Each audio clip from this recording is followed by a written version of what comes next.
Bubba, Devon, lovely to see you. Really lovely to meet you. I've been wanting to meet you for a long time.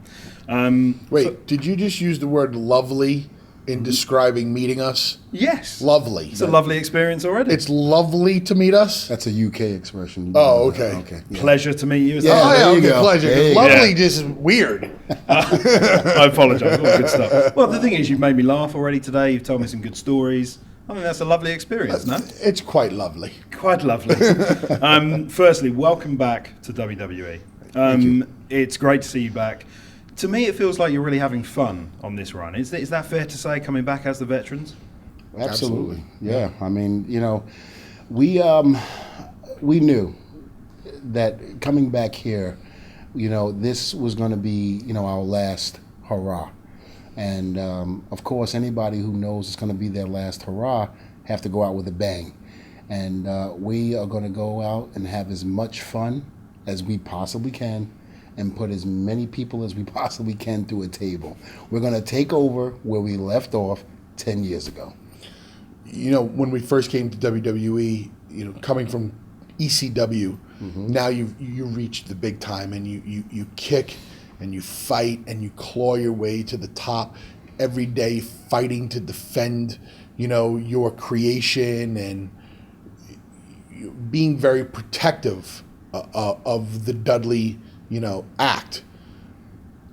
Fast forward 10 years later, where me and Devon had become well known all over the world, even outside of the WWE. Now we can come back and be, it's a lot different mindset for us. We're going out there, we're going to have a blast every single night. We're going to try to help all of the other teams elevate their game, and everybody wins, especially the fans. Well, so that's what I was going to say. At the moment, there seems to be a real spotlight on young, new talents, what with the Performance Center, NXT, WWE's new reality show on the network, Breaking Ground, which is awesome. Do the young stars come to you as the veterans now and seek advice? And is that an aspect you like and are enjoying of this run? Yes, they do. I think that the younger wrestlers come to us for two different reasons. First, they know that we have been there and we've done that, and that we're going to try to give them the best possible advice we can to help them. And they also know that we have our own wrestling school that's been open for close to 9 years now. So we're training young up-and-coming wrestlers. So I'm proud of the fact that me and Devon have a wealth of knowledge that we can pass down to younger wrestlers. And I think that the younger wrestlers know that. It's a little weird at times, because when we were here the first time in the WWE, we were the guys that were learning from some of the veterans like, APA and, Rikishi and Austin and, those guys that had, been before us. And, here it is, we were the new cats on the block and we were learning from them. Now the tables have turned. Now we're the ones that have come back to the WWE, and the younger talent now who used to watch us, now they're coming to us for advice, and it's a great feeling. And is there any one piece of advice you can remember one of the veterans giving you back in the days when you were young? Anything that sticks out that you now pass on to the younger talents? Pay your dues. Slow down. Keep your mouth shut, your ears open. There are so many things. We live in the microwave generation now, and the what is it called, the enlightenment, not enlightenment, entitlement. Young people, not just wrestlers, young people throughout the world, they feel very entitled to things. They want things very, very quickly, and in wrestling, that does not go hand in hand. Slow and steady wins the race. Take your time, learn. Pay your dues, listen, hone your craft, and when your time is right, you'll have a much better chance of succeeding. Even at this point in stage of the game that we're the veterans and we're giving advice, we're still learning. You never stop learning. So again, like Bubba said, take your time, learn your craft. Don't be so quick to jump out there and to be the mega superstar. I mean, we all want to be that, but at the same token, you really got to learn your craft in this, because that's the only way you're going to survive. Getting it given to you too early you're going to shoot yourself in the foot. Yeah. And slow down is something that I've heard a lot of people talk about, a lot of the wrestlers talk about. And not to go too in-depth about the in-ring aspect of your work, but also when it comes to sort of selling and that kind of thing and telling a story, slow down kind of fits in with that as well, doesn't it? Mm-hmm. You always want to slow down and tell a story so the fan, the viewer, whoever is taking in your product, your match, your promo, your act, whatever you're doing, can thoroughly understand what you're doing. You want them to be able to feel every single emotion. You want to connect with them, and you want them emotionally invested. If you do things too fast, a fan can't connect. Yeah. They're so busy doing, okay, what's next, that they can't allow themselves to relax and emotionally invest in the moment. And do you think that's an art that's been lost a little bit in recent years?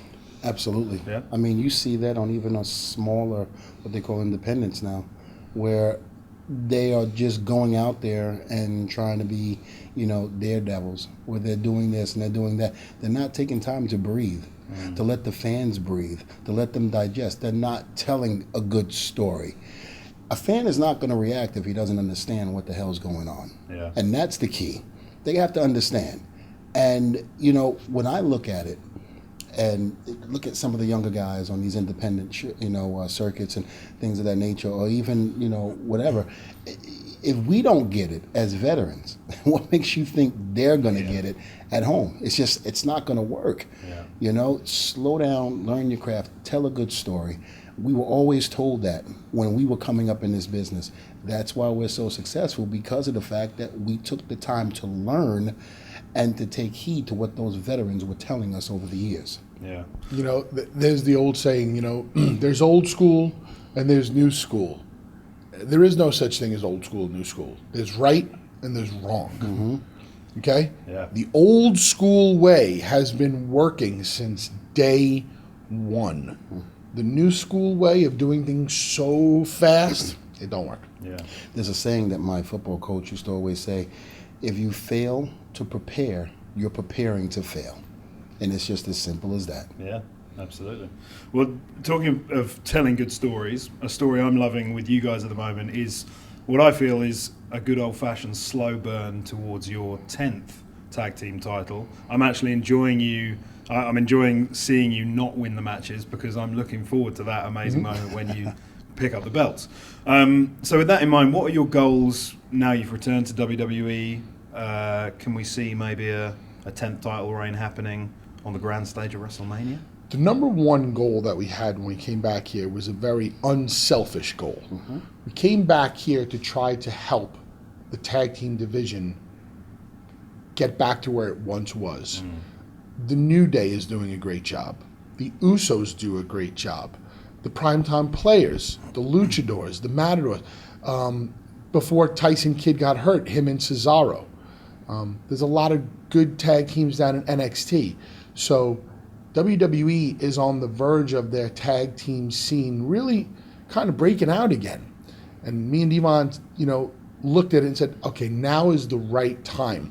So all they need now is that one team that adds the credibility to everything. That one, I don't even like to talk about us like this, but that one legendary team that's going to, help everybody else. And that's really why we came back. We came back to help. And secondly, we came back because we wanted to have a lot of fun, we wanted to make a lot of money, and we wanted to win the titles for the 10th time. And we want to wrestle at WrestleMania in Dallas in front of the largest WrestleMania of all time. So those were all the good reasons I thought we should come back. Absolutely. And so were you always kind of keeping an eye on the product, looking at the tag team division? Because it's fair to say that the division now is as good as it's been, better than it's been for many, many years. So were you always kind of keeping a close eye? Yeah, I don't think there was a time, even when we left, that we didn't keep an eye on WWE tag team scene, because we knew eventually, we would come back. It was only picking the right time to come back. Yeah. And, this was the time. This was the ultimate time to come back. And, to help elevate, the tag teams that are here now, and to be able to run with them and to say, here we go again, that's what it's all about. And have you noticed big differences in the company, kind of backstage and the product since you left? When we were here in 99 to 2005, WWE was a huge machine. You know, WrestleMania in the Astrodome, you know, in Sky Dome in Toronto. Huge. Came back, and it's a global monster. I cannot believe how much bigger that it has gotten. Like, and during your average day at, I remember back in the day, you got to Raw, you know, Monday Night Raw, you could go to catering, have a bite to eat, chit chat with your friends for a bit, you know.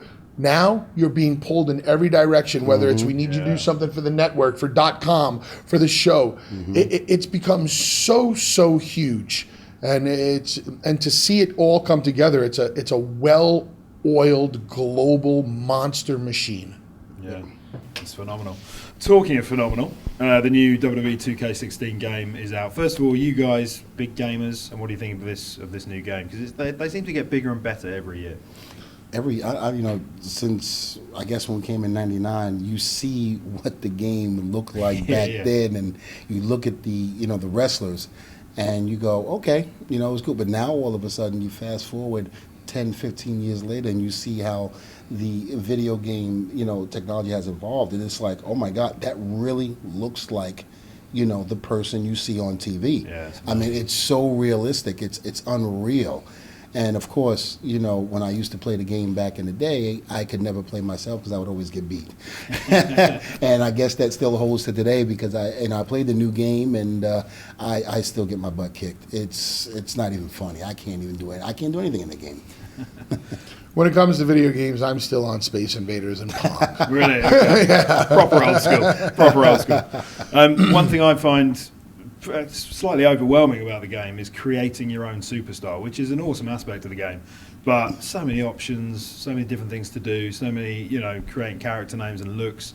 If you guys could create a WWE superstar from the ground up, what name would you give him or her, first of all? Well, we would create a tag team, Okay. and I think we That would makes call sense. the tag team the War Pigs. The War Pigs. Yeah. That's a great name. Absolutely. Yeah. And so what? Why did that sound very UK-ish? Well, War Pigs is a song by Black Sabbath. Okay. Which Black is Sabbath were from Birmingham. Yeah. Birmingham is in the UK. Connect the dots. Ding, ding, ding. Yeah, ding, ding. So what would their characters be? What would their storyline be? What vignettes would you create for them if they were coming onto the main roster? My version of the War Pigs would be a cross between the Road Warriors and the Moondogs. Yeah, I was about to say, like that Mad Max feeling, you know? Nice. It would be something like that. Nice.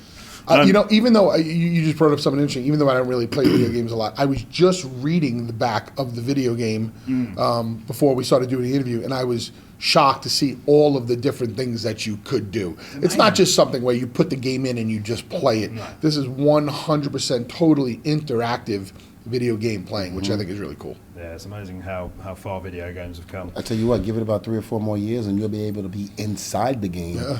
That'd be great. Like the Jetsons when Elroy used to play his video game, and, you know, Elroy was in there batting and hitting. I look forward to that coming. Just going back to your return, your big return in Brooklyn. I was there day after SummerSlam. It was one of those rare moments, and I actually made a point of looking across the crowd, seeing the reactions of everyone as you made your entrance, and it was one, you know, it was the goosebumps, like almost getting fairly emotional, going, okay, this is why I'm a fan of WWE. It was so special. What are your memories of kind of the moments before you went through the curtain? I know you mentioned earlier about a story of Devon kind of forgetting something during the entrance. What are your memories of that The whole night? thing about Brooklyn, it was so cool. And the reason why it's cool is because of like what you just said, like how you felt being there, how you felt looking at the rest of the arena, how it felt emotional to you, how it made you, you know, reminded you why you love pro wrestling.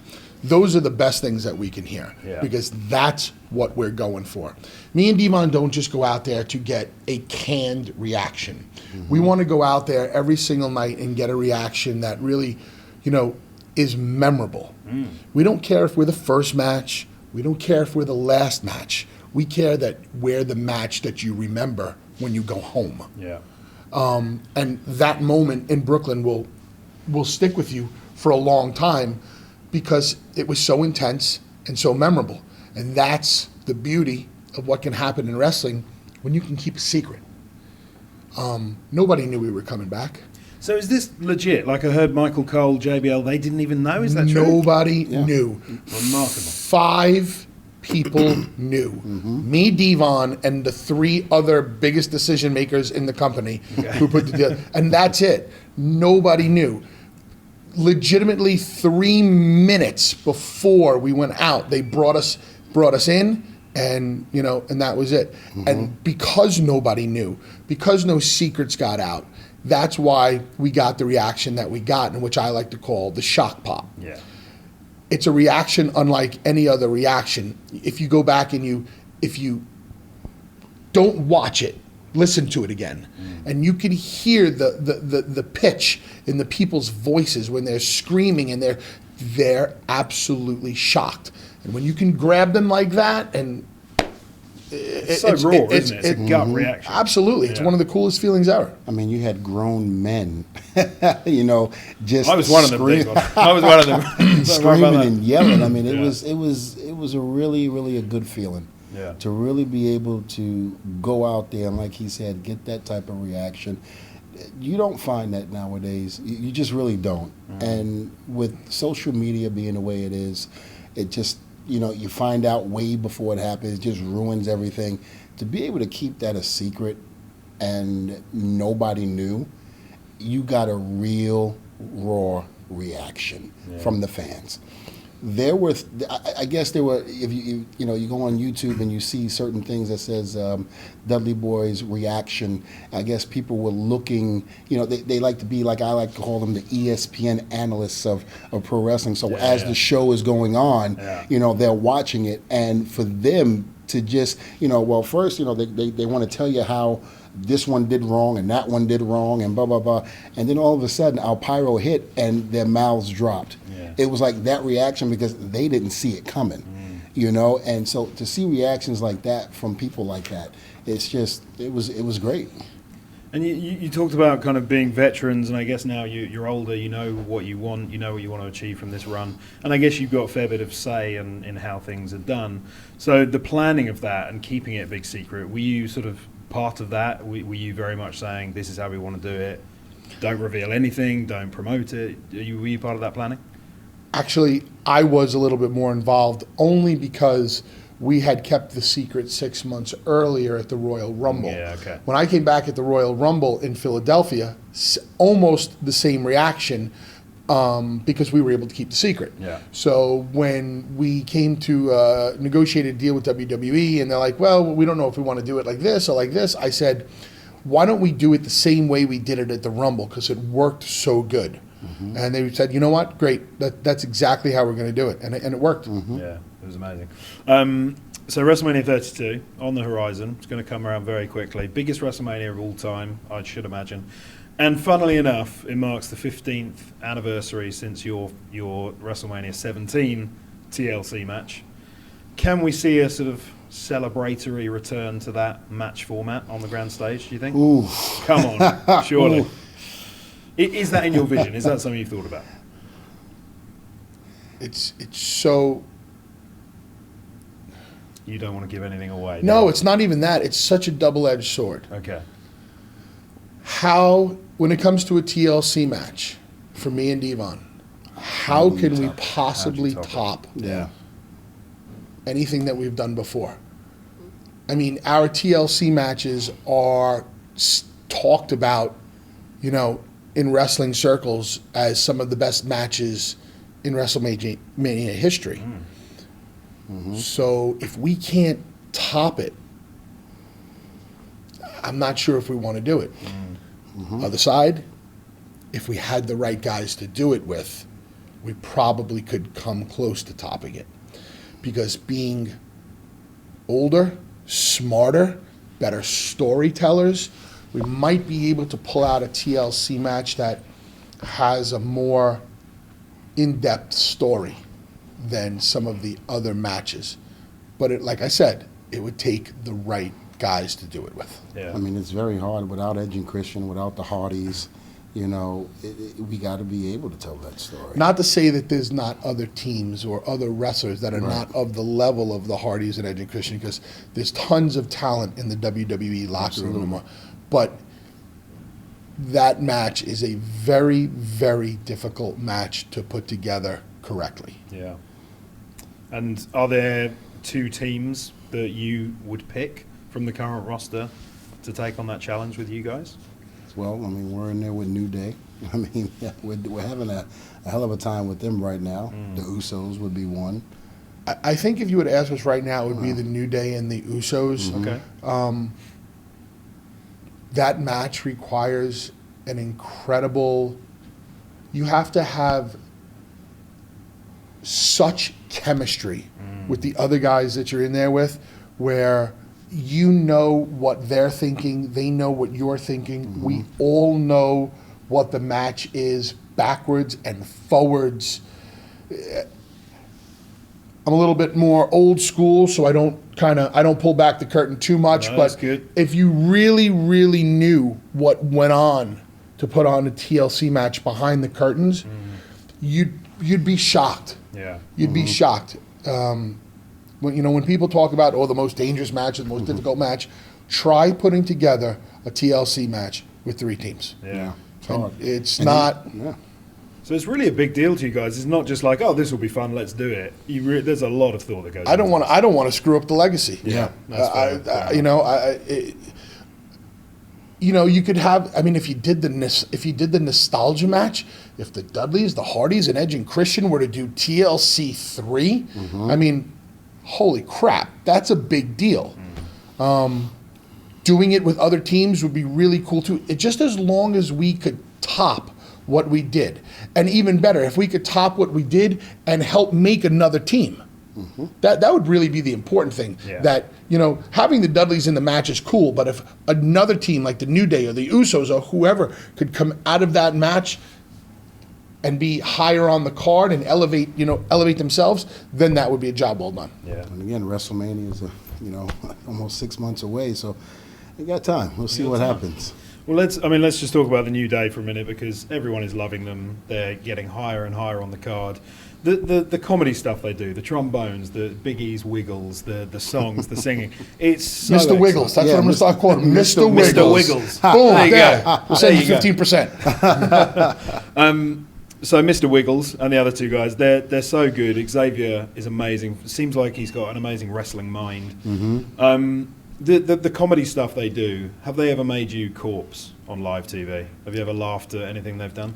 Oh, all the time. Yeah. All the time, I really? mean, they got me the other day. Okay, well. When Kofi is twerking.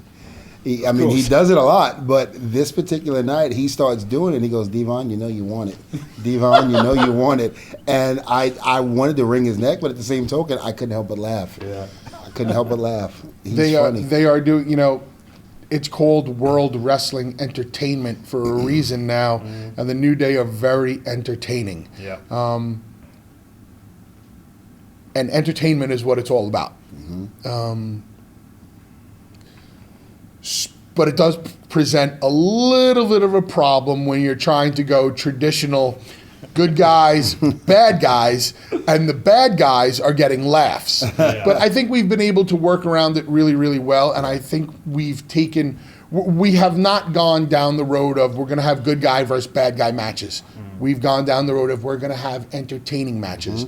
That once the match is over, the people are going to be like, oh my God, I saw something really, really cool. Yeah. And that type of thinking comes with, being in the business for a long time and totally understanding what your match needs to be. We don't need to be going there and be the good ass kicking good guys and they be the cowering bad guys. Right. We can all be entertaining, and that's why the matches work. So going back to how the business has changed, the sort of the heel versus face dynamic is quite different now. There seems to be a lot more blurred lines. It's not so black and white, good versus evil. So do you not think that really matters in the current landscape? I do. You do? Okay. Because to me, it just, the good versus bad, it always tells that story. You're really you can always connect, because there's always going to be a villain, and there's always going to be the good guy that saves the day. Sometimes that could work against you when that doesn't play a role in it, you know what I'm saying? But I think what we've been doing with New Day, we don't need to be a good guy. Like he said, we don't need to be good guy versus bad guy. We're going in there where it's still entertaining, and we're still giving the people what they want. We're giving them a good story, and we're going out there and doing our thing. And the crowd are very loud for you guys. You guys versus New Day. I was there in London last night. Sellout crowd. Well, it's working. Yeah, this is the first time we've been back in 10 years with WWE. Yeah. So this tour is really, really special for us as well. I mean, the Barclays Center, our return was special. This is special as well. It's the first time we've been back in 10 years in the UK with the WWE. So, it feels good to be able to do that. We go out there with the same mindset every single night, and we've been doing it forever. We're going to go out there. We're going to steal the show. If you can't follow, too frickin' bad. Yeah. That's how we've always been, and that's how we've got to the level that we're at, and we've become as successful as we have. We know what we have in this act. We know what works, and we know what doesn't work. And we stick to our strengths, and we go out there, and we are going to make sure that the people are entertained, and that they're going to go home, and the first thing they're going to say is, do you remember the Dudley's match? That's what we try. That's our goal every night. Get over or get out. One of the things that I've been seeing, which is great, is that we left 10 years ago. So in the process of leaving, there's been a new generation of fans, and to go out there and to see, like last night in London, I'm seeing 5-year-olds, 9-year-olds who didn't know us. Didn't even know we existed. Yeah. Now all of a sudden, Dudley fans. They're wearing the Dudley shirts. We're going out there giving them our glasses now. They're becoming Dudley fans. It's like a new generation that is being introduced to the Dudley Boyz. And that's actually been huge on social media. My Twitter this morning after the London show was just, post after post of, my life is complete. I finally got to see the Dudleys put somebody through a table, or it was awesome to bring my son or my daughter to this show. It really is a new generation of fans who get to see us, which is, it's cool as hell. Yep, and one of the greatest things about it is the WWE Network, where they can actually go back and see all the legendary matches that we've had, whether it was in WWE 10 years ago, 15 years ago, or even ECW. Yeah, of course. And it was nice to see last night in London, you got a little boy into the ring, gave him a bit of the table that you just thrown Xavier through, so that was a nice touch. Actually, I believe me and Devon were the first people to ever bring kids in the ring. And this started back in Attitude Era. We would break a piece of the table, and then we would pick a kid out of the audience, and we would bring them into the ring and give them a piece of the table. I don't think anybody else had done that before we did it. So it's pretty awesome. Yeah, it's a fun moment. And he loved it. It was so... Oh, absolutely. I love seeing kids' reactions at WWE events, because they're just... they're so engaged. Well, what he didn't see was when I went to go grab the kid to bring him in the ring, he got a little nervous. but those are the little things that I'm talking about, that when you go home, those are the memorable moments. Nobody's saying, hey, did you see that side headlock takeover? Nobody cares about that. They're going home saying, holy crap, did you see when the Dudleys put the guy through the table and then they brought the little kid in the ring? Those are the things that are embedded in people's memory that makes them want to go back the next time. Yeah. You always want to give them a show where they keep coming back for more the next time. Yeah. I want to talk to you quite seriously about tables. Where do these tables come from? How many did WWE bring on tours like this? Because they don't look like local tables. They're made in Bangladesh. Are they actually? I don't know. Bangladesh just popped into my mind, so why not? So there's a man in Bangladesh that makes these tables? Yes, the table man. Yes. Okay. Yeah. He's good friends with Mr. Wiggles. And, and how does he test them? Does Mr. Wiggles powerbomb him through a table? I think they have crash test dummies there in Bangladesh. Okay. Just like they do with cars. Yeah. They kind of look like Oompa Loompas, which look like Tommy Dreamers. Wow. This conversation has just gone in very different direction. Wow. I want to talk to you about The Rock, Dwayne Johnson. Quite a bit of bants online between you and him. Dwayne? Dwayne. Dwayne. No, I'm sorry. I don't comprehend. Hold on. No. I don't get it. What? Dwayne? He's this guy. He wrestled for a bit. He's been in a couple of movies. I think he's worth a bit of money. Nothing. What's his? No. Do you have a nickname? Wait a minute. I think I know who he's talking about. Oh, the guy- kid that we 3D through the table that and one then time. Yeah, and then he went to Hollywood because he couldn't take the Dudleys beating him up anymore. Oh, That's who it was. He's the guy. Oh, Dwayne. He's the guy. The Rock. Yeah. Oh, yeah. What about him? He's the guy that Dudley's made famous. Yeah, wow. That's the tagline. Quite a bit of bants between you guys and him on social media. We've seen. Do you get to see Dwayne very often? Because I imagine you guys share a lot of Attitude Era memories with The Rock. I mean, he speaks to him a little bit more than I do. I haven't seen him in a while, but I know that we keep in contact with him more above than I do. We don't get to really see each other because of his schedule. Both of our schedules, but his being obviously a lot more hectic. Right. We text all the time. So have fun on social media.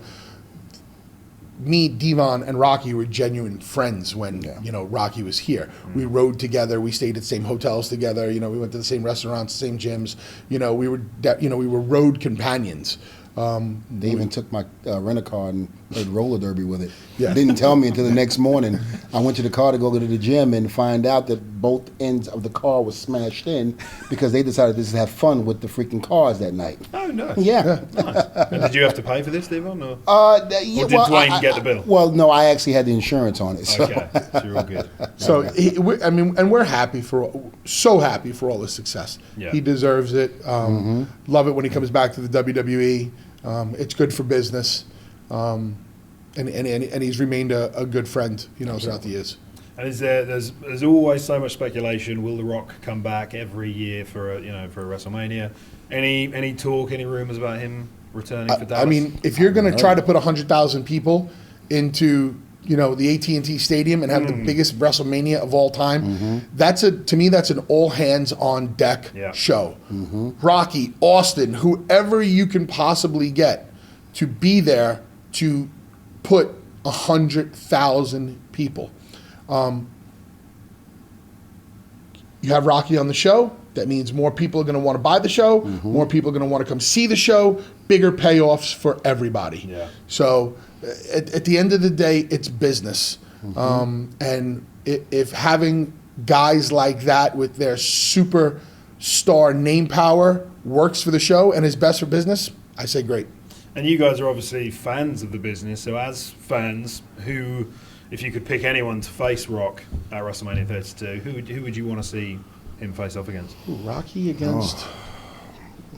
What dream matches are left? I don't know if there's any dream matches left. I mean, I think maybe the Brock and Rock had probably fought once. They've done one or two Once. Brock and Rock. SummerSlam 2002, I think, where Brock beat Rock for the title. Maybe Rock comes back for his revenge. Maybe. You never know. I don't know what... I mean, the dream match that people are talking about that we're not supposed to talk about is Austin and Brock. Yeah. I don't think that's going to happen. But, there's a dream match for you. Yeah. Rocky versus anybody is going to be entertaining. Rocky and Hunter. I mean, we've seen it before, but those guys will definitely put on a match that will tear the house down. So, Curtis Axel? sure, why not? Yeah. Absolutely. You say Curtis Axel in a joking way. We say it in a serious way. Yeah. Why couldn't Curtis Axel work with The Rock? I think he could. It would be Absolutely. great Love because to see him have The that Rock chance. could elevate Curtis Axel. Exactly. And I'll tell you what, it was a prime example, The Rock versus the Hurricane back in the Attitude Era. Yeah. Everybody thought that was going to be a joke, and it actually helped Hurricane and lifted him up. Yeah.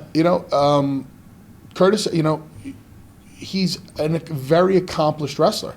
Just hasn't found his stride yet. Now, could you imagine if a wrestler like Curtis Axel was wrestling The Rock at WrestleMania? I think we've just booked the main event. I like the idea. I didn't say main event. Okay. Let's not get out of hand now. The opener. Speaking of big matches, big news this week. Seth Rollins obviously is now going to be out of the picture. Devastating injury. I feel really bad for him. It must be awful for him. But who are your picks for who walks away with the title at Survivor Series at the end of the tournament in a couple of weeks' time? I think Roman. I think he's one of them that the fans are just people in general are thinking is probably going to do it. I think him, Brock, definitely, getting the title back again. I'm a Bray Wyatt fan. Yeah, I was about to say Bray Wyatt, absolutely. Have the Dudleys' paths ever crossed with the Wyatts? I haven't, have they? Not yet, but I'm sure it's coming. We didn't forget about them trying to use our finishing maneuver, the Dudley Death Drop, a couple of months ago. Can't say that anymore. Why not? Death Drop. Oh, okay. 3D. 3D. Now, there seems to be a lot of injuries at the moment in the main event picture. Would now be a good time for the tag teams to sort of take some main event spots and really work at the upper end of the card? That's what happened back in the I day. was just about to say, absolutely. There was a time back in Attitude Era where I think that at one time, Austin, Rocky, Hunter, Kane, And Taker, yeah. and Mick Foley were, for one reason or another, either on the shelf injured or somebody was doing something or they were written off TV. And that's when they had to call on the Hardys, the Dudleys, and Edge and Christian. Stepped right up to the plate and hit home runs every chance we got. And if guys are injured and if they call on the tag teams to step up to that plate, We'll be more than happy. more than happy. To answer We've that been in call. that spot before, and we'd be more than happy to help other teams reach that spot. Yeah. You can see that going on with New Day right now. New Day needed a team to really gel with and try to get to the next level. I'm proud to say that I think we've helped them do that, and it's evident because you see the New Day in main events now on Monday Night Raw. You see the New Day in matches where they're working with the top singles stars. So if you have guys hurt or they can't perform at this moment, call on the tag teams. They'll be there. Yeah. And talking about helping other teams, we're very excited in the UK because we've got the NXT tour coming in December, which is a massive deal. Any plans for the Dudleys to swing by NXT? Because there are some amazing tag teams down there. Vaudevillians, Blake and Murphy, Chad Gable and Jason Jordan, Enzo and Big Cass. Are you fans of those guys? I feel like Dudleys could have a lot of fun in NXT. They have a lot of really quality teams down there, and as far as the Dudleys going down to NXT, all they got to do is make a phone call, and we'd be more than happy to help out. Yeah. That's it. Awesome. Now, a couple of people I'd like to mention. Firstly, NXT's newest recruits, James Storm. Obviously, you guys have history with him from somewhere else. What do you think he brings? What do you think he has that's different to the other superstars down at NXT? And what do you think he can bring to the table down there? Well, he has time under his belt. He's been in the business for a while. He has an established character. His in-ring skills are good.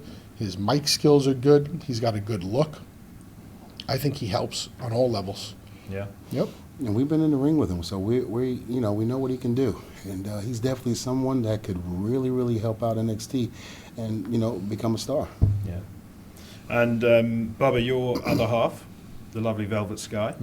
Any plans or possibilities for her to be maybe the next Duchess of Dudleyville in WWE? Well, That'd be awesome, right? if you look at social media, I mean, yeah, exactly. it seems like a lot of people in the WWE universe would love to see Velvet Sky in the WWE, and not even a part of the Dudley act. I mean, if she was, that would be great. But I would like to see her get what she has earned, and which is a shot at the big time. I mean, as far as I don't even think I've even asked you this, as far as women in the business who have never been a part of the WWE, I think she has the biggest following of anybody. Absolutely. I mean, it's amazing That's how a she great markets point, herself yeah. and does everything. Without a company behind her, she still goes out there and gets a mass following. Yeah. They love her. She has a huge social media following, and not only is it huge, it's loyal. I mean, it's crazy loyal. Like, she does different photo shoots and all this stuff, and people, they want to buy her merchandise. They want to connect with her on social media. And like I said, it's not a question of deserving to be here. She has earned the right to finally be at the top of the food chain. One of the great things I like when we do media appearances with her is that her fans will bring her, certain gifts, and some of it is food. And it's great. I get to pick and choose because she doesn't really eat all of it, so it's great. What kind of food do they bring? Oreos. Yes. Oreos, nice. Yes. Oreos. Chocolate. Massive amounts of Oreos. But you guys can't eat stuff like that, surely. You got to keep in shape. Well, It's kind of hard to not eat the Oreos. yeah. Yeah. Your pecs just did a jump. Yeah, I was There you happy. go. You're showing off there, If weren't you're you? paying the camera down, I'll give you a calf shot.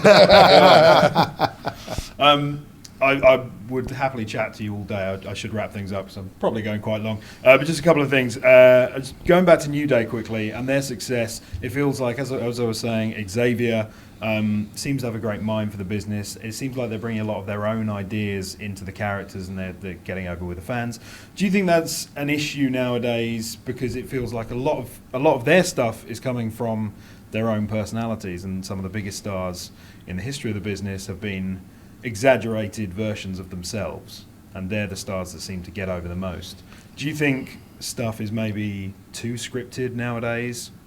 Do you think that's a problem? Like Roman Reigns, for example, as brilliant as he is, he's having problems getting over with the fans, like I believe WWE want him to, because things are fairly scripted. And do you know what I mean by that? Is Oh, that an 100%. issue? Yeah. Listen, if you left it up to me and Devon, there would be nothing scripted.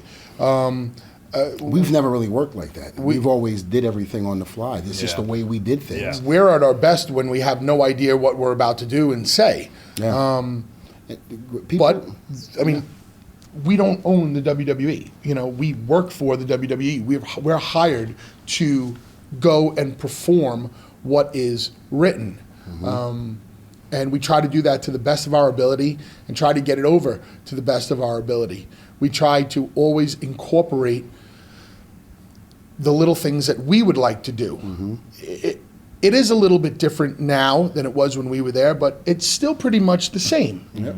You have to find a way to go out there and make what they have given you work. I kind of look at it as like every day going to work in wrestling is like playing poker. You're not always going to get dealt good cards. You have two choices. You can play the cards that you're dealt, or you can fold. Folding is not an option. And much like in poker, in wrestling, you don't need the best hand to win. You can bluff your way through the whole thing, but you got to be really good at what you do. Yeah. Absolutely. So, yeah, things are scripted. You need to take what's scripted, turn it into your own, feel it, become passionate with it, own it, and make the people believe it. One of the things I like about New Day is that when you see them outside of the ring, what you see in the ring is really them outside the ring. Oh, they're Yeah. a bunch of goofballs. They're, Exactly, yeah. I mean, and that's the way it's all. I've learned being here during the Attitude Era that Steve Austin, was actually Steve Austin, what you saw in the ring. Yeah. The Rock was really The Rock. The Dudleys are really the Dudleys. It's just, that's just the way we are. Yes. And so it's just one of those things where you become yourself in the ring. That's what, in my opinion, and I believe his as well, that really can connect with the fans, because it's the realism of your persona, how you really are. That really says it all. The New Day are like the African-American Three Stooges behind the scenes. Yeah, they are. They really are. Xavier is like, who is the leader of the Three The Mo. Stooges? No, not Mo. Yeah. Curly. No, Back Mo. Curly. Mo. Okay, yeah. Mo. Yeah. Xavier, Kofi is like Larry. Yeah. And Big E's Curly. Three Stooges didn't have a Mr. Wiggles, though, did they? He's right. No. We won't call him Curly. We'll call him Mr. Wiggles. Mr. Wiggles. But he was doing all of that. So They're entertaining to watch. They're awesome. And just to finish up, for anyone who hasn't been to a WWE live show before, either here in the UK or anyone in the world, what would you say to them to encourage them to buy a ticket? It's an awesome show. Well, just take a chance. I mean, we've experienced this our entire career. People come to wrestling shows who have never been to a wrestling show, and they always say the same thing when they leave. Oh my God, I had the best time. It was awesome. It was great. That was so entertaining. It's almost impossible to go to a professional wrestling show and not have a good time. you go to a WWE event, you're getting the best performers in the world. You're getting the best wrestlers. You're getting the best entertainers. You're getting the best looking women. You're getting everything that you could possibly want from entertainment. How can you go home not enjoying it? The people that go home and don't enjoy it are the people that are too smart for themselves, that pick it apart for no good reason. Yeah. Just buy a ticket, watch the show, and be entertained. You know, when you go to Ringling Brothers and Barnum and Bailey Circus, do you really go home and go, that trapeze artist only did one flip, they should have did two? And they should have had one more clown coming out the car as opposed to three. I mean, like I said before, that's like the ESPN analysts of pro wrestling. Yeah. They can tell you what should be in pro wrestling. If that was the case, then you would be something in wrestling. Yeah. And they're not. And so, you go out there, we go out there, we entertain, we put our bodies on the line. We go out there every single night doing what we do best. So when we're out there and we're doing it, you're going to leave home happy. You're going to leave the arena and go home happy. Yeah. That's just the way it is. If you want to critique what we do, we would be more than happy to listen to you face to face at the Team 3D Academy in Kissimmee, Florida. Yeah. Our wrestling school, where you can come and get in the ring with us for free and show us what we should be doing right. But you have to sign a waiver before you do that. Yeah. Show us how we should be doing it the right way. You show us. That would be like you walking into a brain surgeon's operating room and go, nah, you got to move the pituitary gland over here. Yeah. Yeah. Well, it sounds like you could do that. That's what I was going to be a brain surgeon. Is that true? Yeah, and then I became a pro wrestler. I went to school for brain surgery. I completed 3 years. Is this actually true? Yes. Oh, excellent. Yeah, 3 years. But I really wanted to be a pro wrestler. Yeah. And the reason why he laughs. No, I'm biting my tongue. No. I'm biting. No, I'm not lying to you. Okay. He's laughing because he likes to laugh at the fact that I gave up being a brain surgeon to become a pro wrestler. I think it's crazy. I mean, I think it's absolutely crazy. listen, it's not like a 4-year school to become a doctor. It's an 8-year school. So, I tapped out in the 3rd year. So, Yeah. But 3 years of brain surgery school is pretty good. The world of brain surgery's loss is our gain. I've really enjoyed this. Thanks so much. No problem. Thanks. Thank you. Thank you. That was fun. Thanks so much.